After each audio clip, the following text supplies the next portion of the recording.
Hello, I'm Maggie Miller. If you're new to the channel industry, you're probably scratching your head thinking, what is this channel that I got myself into? Well, what better place to find out what the channel is than right here at the Channel Partners Conference and Expo in Las Vegas. So let's go find out. How do you describe the channel to outsiders? How has the channel evolved? Why do we need a channel? Hello, I'm Maggie Miller. I'm here with Kumar Mehta. He is the co-founder and chief development officer of Versa Networks, and we're here to talk channel. So, right now I just want to know, there is so much competition in the SD-WAN space right now. So what sets you guys apart from the rest? Yeah, Maggie, so we have many differentiators. The top three differentiators I'll talk about is multi-tenancy. We are multi-tenant at the branch level, at the controller level, and at the orchestration level.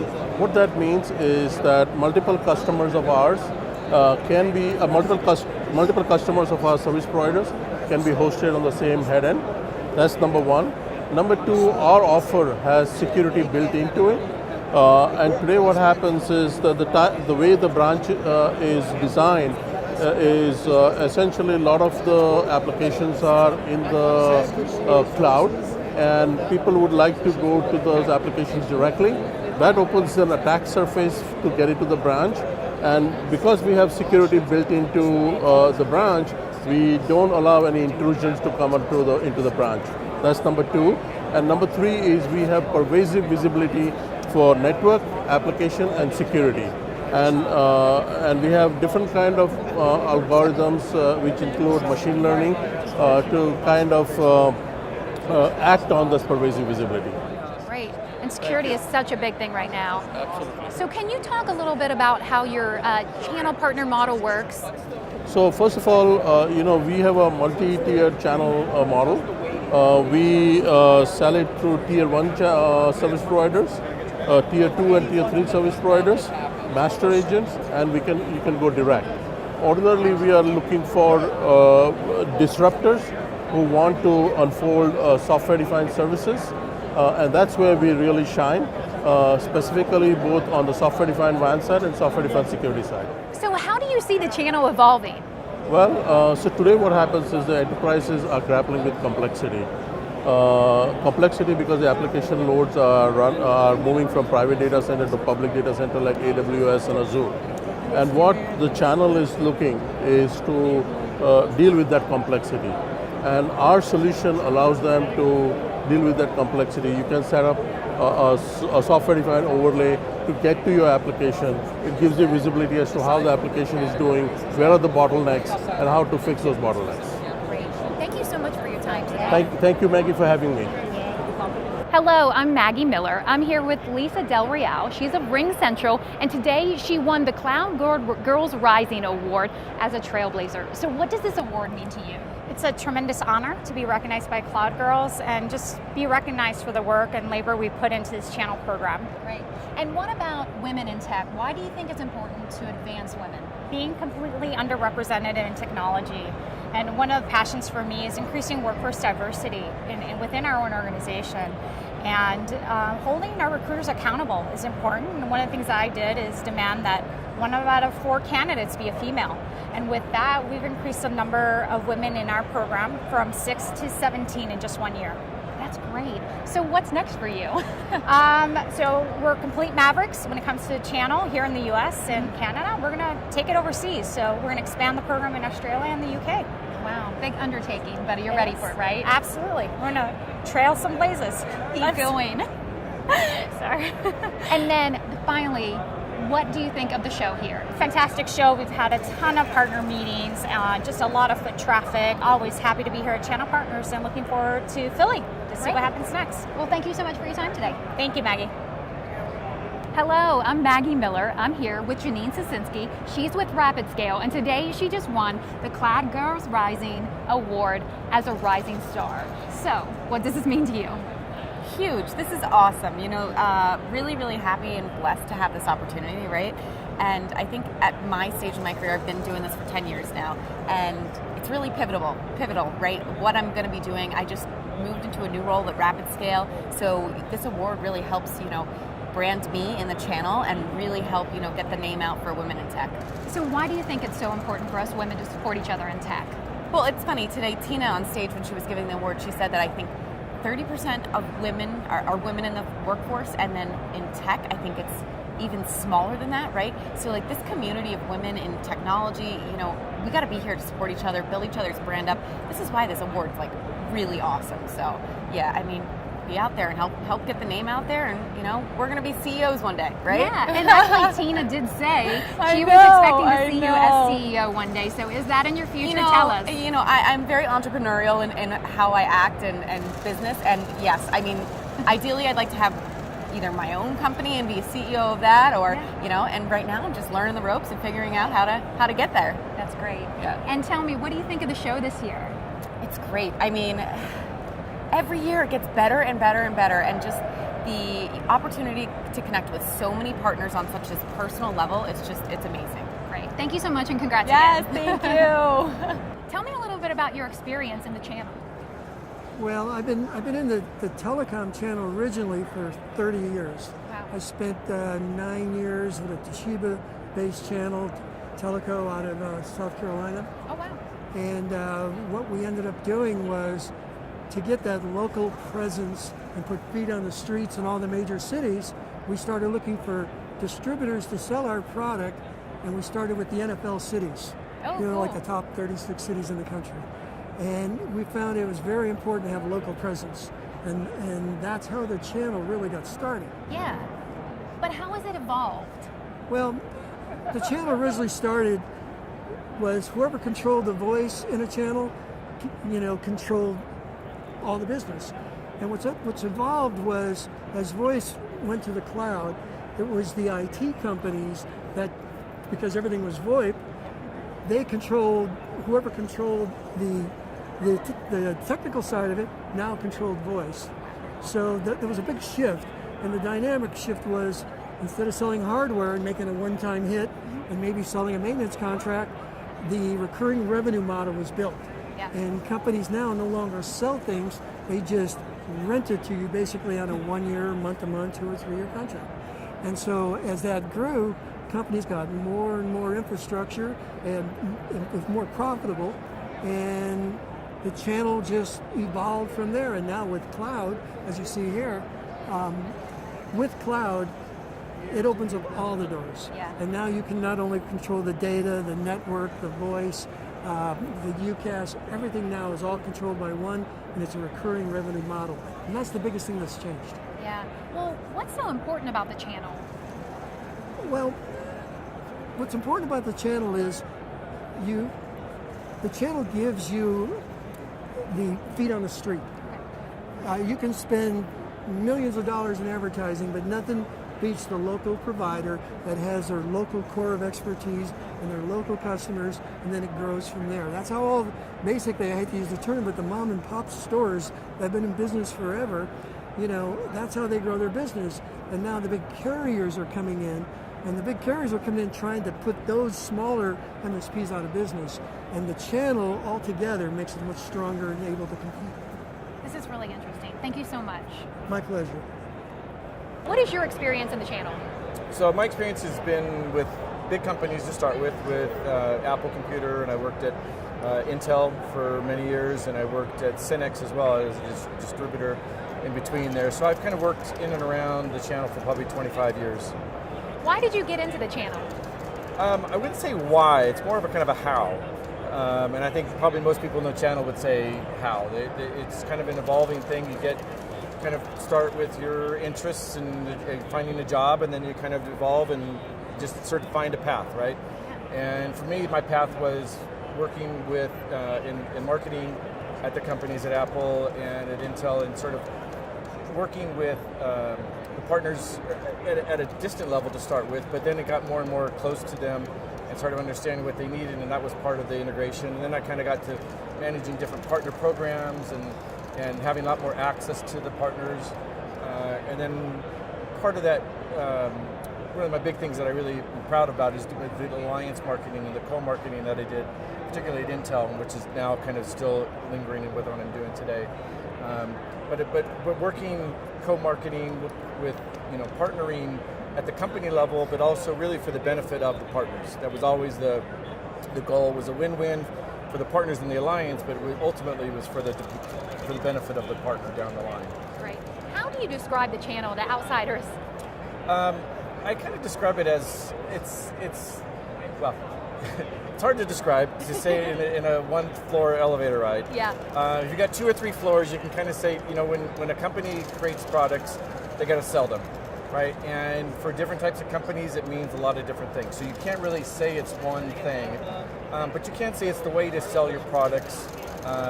From design and manufacturing, that's what companies do well, to somebody buying it. And how do you find them? And that's what the channel does, is everything in between there. I like that description a lot. That is very, very good. So tell me, the last thing is just how have you seen the channel evolve? Well, it's evolved in multiple ways. In some cases, it's been evolved from, initially it was a company had a partner program and they had a channel and they did things and it was very kind of cookie cutter in a certain way. And certain companies did things that were focused on a very specific set of channel partners. Like at Intel, the channel was really sort of the system builder market initially, because that was who was interested, beyond the OEMs that were buying CPUs and by the thousands directly. There was the local guys that were building up a business, and we serviced them through distribution and through the channel. So it was a very focused. Now you look at an Intel program, it's something for everybody, whether you're an MSP, whether you're still building systems on your own, or whether you're buying from OEM, and all the things around, right? Their goal is to get people to use more of the latest technologies. And so that can be in many different forms. And as we said before, depending on what product is and how you're getting it to market, it could vary for them. It varies for Intel. I've got a new company I'm working with called Chargerify, which is coming from the UK. It's a wireless charging platform that will need MSPs, will need installers, it needs an inventory place, a distribution. So we're defining what it is, but we're still going back to who's the buying customer, right? Which is going to be a hospitality and some retail and probably healthcare down the line pretty shortly. But we're looking at who's buying it, who wants it, and then finding the right routes to that end user. Perfect. Thank you so much, Frank. You're welcome. So Aaron, just tell me about your experience in the channel. So I've been in the channel 7+ years. Okay. Started off as a hardware provider, saw that everything was moving to the cloud, and ultimately made the jump over to RingCentral, which is a UCaaS provider. What brought you into the cloud business, or what brought you into the channel business? Honestly, it was completely by accident when I came to the cloud, or actually coming to the channel. I was actually looking to try to be in finance and graduated in 2008, wrong time to graduate. Saw a couple opportunities where I said, hey, let's go try my hand in technology, and that's what actually got me into the channel. Great, so you're a millennial. How do you explain the channel to other millennials? So I tell them it's an ever-evolving thing. It's a truly dynamic thing that we're trying to still building out, right? But we are essentially the influencers who influence the influencers, right? That's the channel. That's really cool. So, speaking of cool, what is so cool about the channel? Everything. Like we're constantly evolving, constantly growing, and we're at a point where we're seeing a lot of new technologies come on board, and there's a lot of new opportunities for especially millennials who are coming together trying to get an understanding of what technology is and how do I move in it and where's my place in this world. Are you enjoying the conference? Loving it. What do you get out of it? I get to see old friends, make some new friends, make some connections, build a network, and see ultimately, like what you said, what's cool on the channel. What do you think is the hottest thing in the channel right now? Unified communications. Awesome. Aaron, thank you so much. Thank you so much. So tell me a little bit about your experience in the channel. Sure. Weird segue into the channel. So I'll just say this. I'm a journalist by trade. Okay. I went to Northwestern University, got my journalism degree, thought I was going to slay the world as an investigative reporter, and I did work for newspapers for many years, not many, probably 7 or 8. Okay. And then a friend of mine said, you could make a lot more money if you got into this technology journalism world. And so I segued into technology journalism, which led me then to specific niche journalism about the channel. I knew nothing about the channel, nothing. I knew nothing about technology, frankly, when I first got into this. So I got into the channel. The whole word sounded so nebulous to me, like I mean, what are we talking? The English channel? What is this channel? I didn't understand sales models, didn't understand indirect versus direct. Well, I was immediately immersed into this, and lo and behold, it's become my career of the last 15 years. Wow, so now you've been in it 15 years. How do you describe the channel now? The channel now is very interesting because for the last 5 years or so, we've been in major transformation mode in the channel. So previously, the channel, when I first started reporting on it and then became an analyst, which I do today, was all about a reseller mode. You were in hardware sales. You resold Dell's or Microsoft's or whomever's wares to your customers, and you implemented it. They wrote you a check, and you walked away with a commission, and then they might call you again in a couple of years when they needed to upgrade their desktops and their laptops and everything. And that was the transactional cycle. That's not the case in the channel today. The channel is much more a consultancy model where they're giving you advice, they're helping their clients figure out how to deal with some of the emerging technologies that are going on in the world. And channel companies themselves no longer are transactional, they're moving toward recurring revenue. So they're becoming managed services providers, and whereas they don't just sell you something and walk away, they're selling you a contract where they're going to take care of your IT wherever it lives, on-premise or in the cloud, and you're going to pay them monthly for it. And that's really the evolution of the channel. There's more to come because there's so many things that are going on in the industry right now. How do you describe the channel to outsiders? So hard. Okay, so this is the classic thing I get. So my parents are 70, all right? And even when they were 60, they would ask me, like, what do you do? Because they always thought I was a newspaper reporter, a magazine reporter back when it was easy. Like, my sister's a teacher. It makes it really, like, my brother's a lawyer. Real easy, one word, what do you do? So that I'm like, well, and I start describing it. I'm like, well, I cover this industry. It's technology, but it's not the manufacturer, because I know, Dad, you'd be aware of like who IBM is and who Microsoft is. And it's not the end customers who buy technology, but it's that, and then I would appeal to his businessman side and say, there's always a middleman. There's always a wholesaler, there's somebody that sits in the middle. And that would be the best way for me to get them to understand a little bit, and then, but that would be the best way. So the funny thing is the channel is no longer, I think it's almost derogatory to say that they're just the middleman today, because they're not. Their tentacles are all over the place, and they leverage and influence so many decisions, and they're not just a fulfillment center anymore. You sound really passionate about the channel. Why?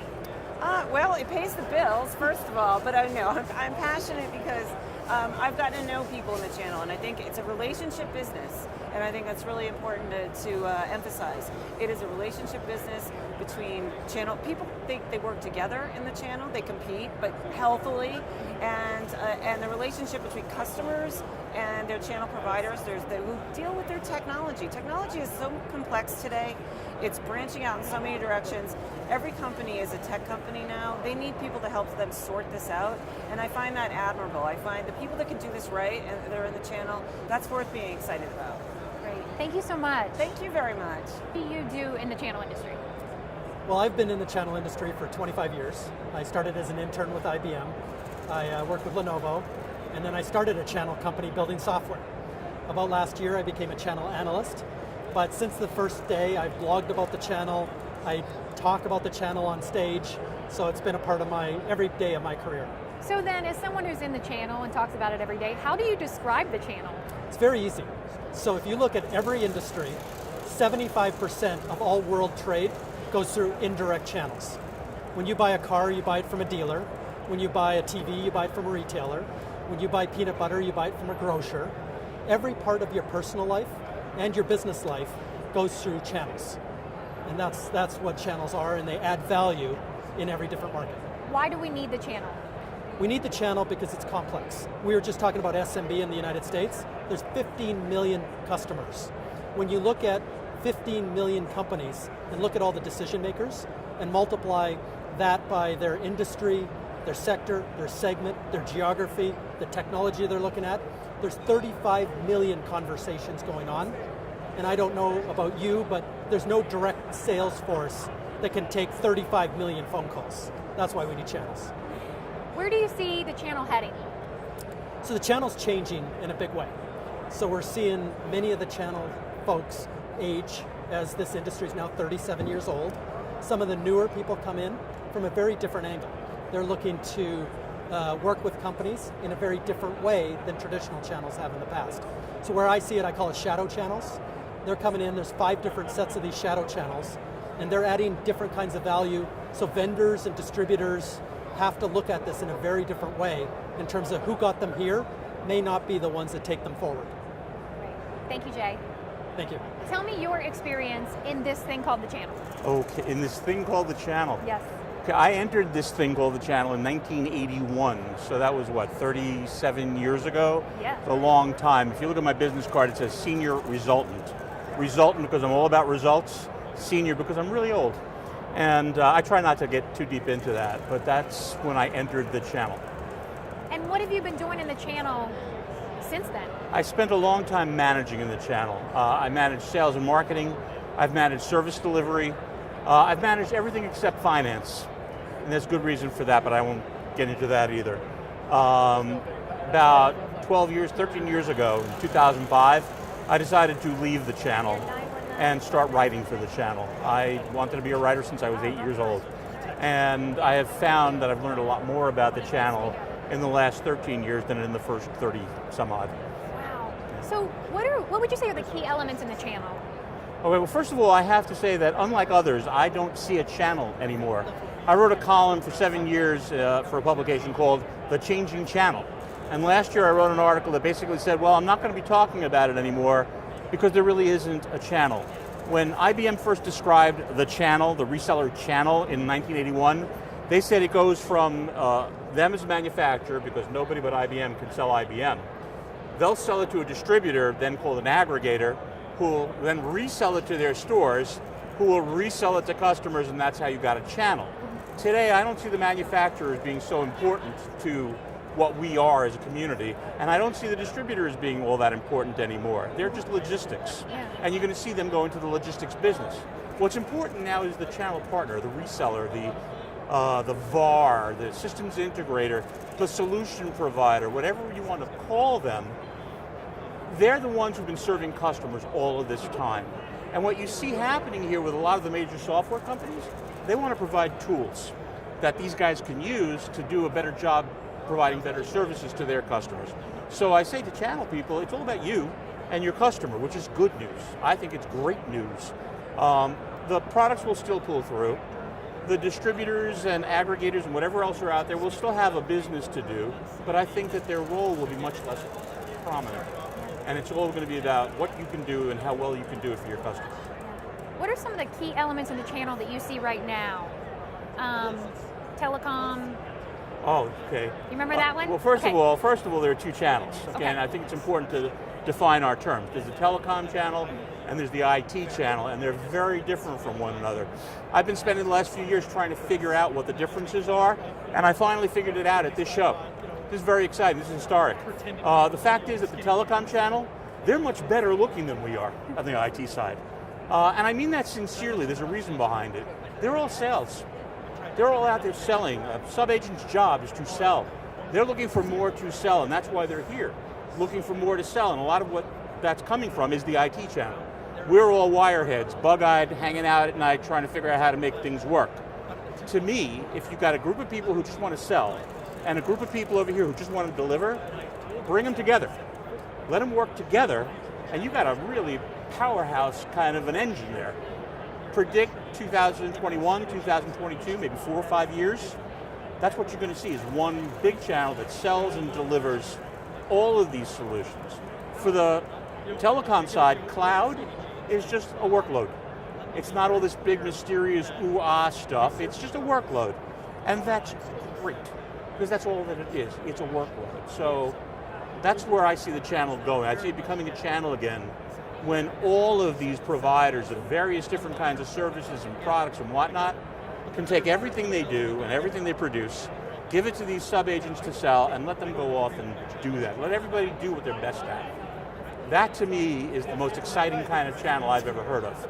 And I look forward to being a part of it. That's great. Thank you so much. Thank you.